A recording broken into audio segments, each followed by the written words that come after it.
ካሁን በኋላ በአካባቢያችን በዓለም አቀፍ ባሉ በጣም ፈጣን ለውጦች ምክንያት እስካሁን በመጣንበት ፍጥነትና አካሄድ መቀጠል አንችልም።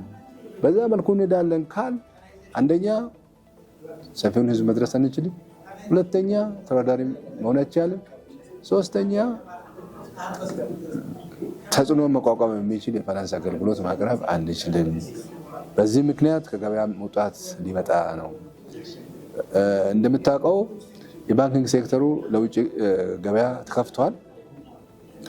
የማይክሮ ፋይናንስ ኢንዱስትሪው እስካሁን ምን የተባለ ነገር የለም። ነገር ግን ትልልቅ ባንኮች ከውጭ ሲመጡ አገር ውስጥ ያሉ ባንኮች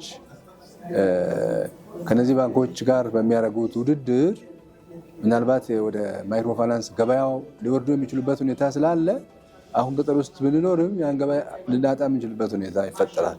ስለዚህ ራሳችንን በዛ ልክ አዘጋጅተን ራሳችንን ወደ ተወዳዳሪነት አምጥተን በሴክተሩ ውስጥ ቆይተን አገልግሎቱ መስጠት፣ ተደራሽነትን ማስፋት፣ አገልግሎት ያላገኙትን አገልግሎት እንዲያገኙ እድልን ማመቻቸት።